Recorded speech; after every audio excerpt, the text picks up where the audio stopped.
সরাসরি বাগান থেকে আম পেড়ে নিয়ে এসে একসাথে খাওয়ার মজাই আলাদা। আমার মতো কারা এরকম আঠি চেঁচে মুছে খেতে পছন্দ করেন? আমরুপালি দেখতে যেমন সুন্দর, খেতেও ভারী মজা। বাসার মেহমানদেরকে আম খাওয়ানোর উপরই রাখছি, যাতে করে তারা বুঝতে পারে রাজশাহীতে আসলে আমের কতটা টেস্ট। চলেন যাওয়া যাক মূল ভিডিওতে। আসসালামু আলাইকুম, কেমন আছেন সবাই? দেখতে পাচ্ছেন আমি এক কার্টুন আম নিয়ে বসে আছি।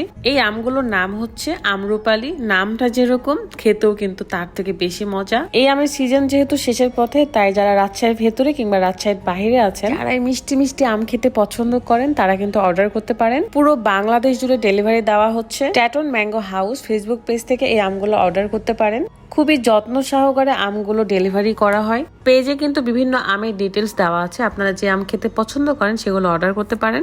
পাকা পাকা আম আমার সামনে থাকবে আর আমি চুপ থাকবো, এটা হতেই পারে না। তাই একা একা ছিলিয়ে খাওয়া শুরু করছি। মেহমানরা সবাই বাড়িতেই ছিল, তারপরও আমি সবার আগে খাওয়া শুরু করছি, কারণ আমরুপালি ভীষণ মিষ্টি আর আমার খুব পছন্দের। আর আমার মতো এরকম চেটেপুটে আঠি খেতে কে পছন্দ করে, প্লিজ কমেন্ট করতে ভুলবেন না। ছোটবেলায় যখন আম খেতাম তখন তো সাদা করে ফেলতাম, লালের একটা অংশও রাখতাম না। যাই হোক, অনেক তো নিজে খেলাম, এবং সবাইকে দেওয়ার পালা।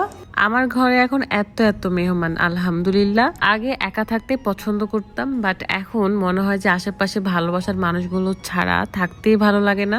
বিশেষ করে আমার একা থাকতে এখন ভালো লাগে না। আপনারা অনেকেই হয়তো ভাবছেন যে এই মেয়েটাকে খুব চেনা চেনা লাগছে।